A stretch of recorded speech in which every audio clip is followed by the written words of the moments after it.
US Donald Trump and Iran on the brink of war. Worse has yet to come. The killing of Qasem Soleimani immediately caused huge anti-American protests in Iran and led to the rise of global oil prices and the fall of stock markets around the world. Iran announced it would no longer heed the restrictions in the 2015 nuclear deal that restricted its development of nuclear weapons. Iraq's lawmakers voted on a bill drafted by Prime Minister Adil Abdul Mahdi to expel US forces from the country. The bill must be signed by the Prime Minister to take effect. Iran and the United States have had no formal diplomatic relations since 1980. Pakistan serves as Iran's protecting power in the United States, while Switzerland serves as United States protecting power in Iran.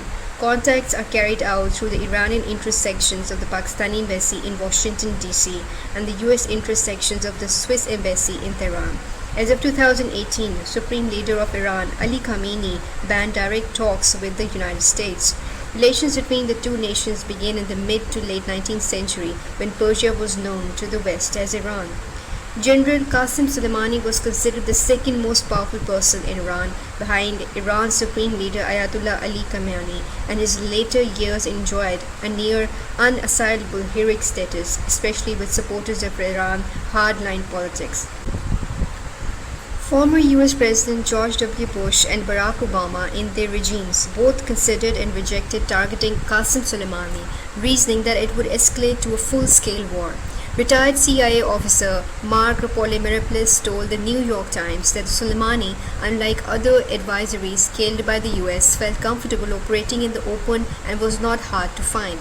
He often took photographs of himself and openly taunted US forces.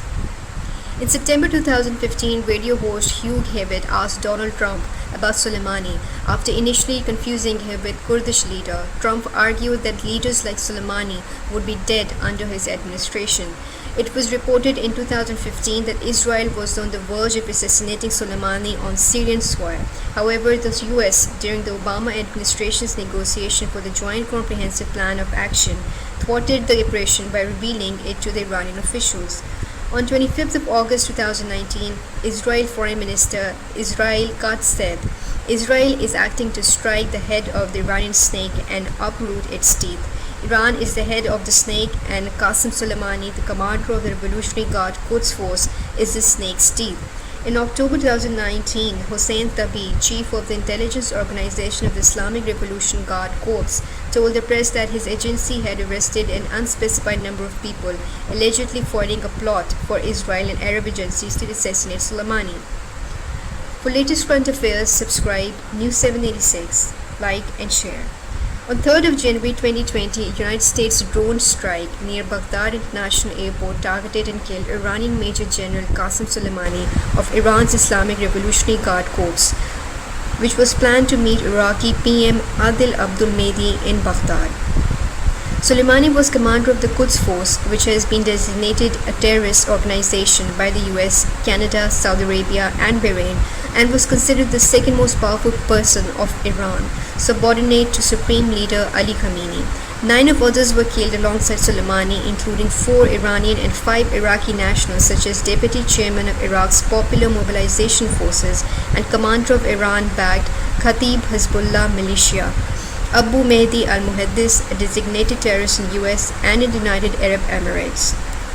Soleimani's body was identified using a ring that he wore. As DNA results were still pending regarding the identification of those killed, a senior Pentagon official said there was high probability that Soleimani would be identified.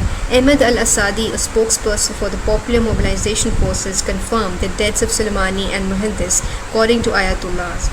The casualty including several commanders who defeated Islamic State terrorists. Meanwhile, the Russian foreign minister condemned US actions against Soleimani as reckless, while German foreign minister spokesperson Rainer Brühl said Berlin has not been privy to information that would allow us to see that the US attack was based on international law.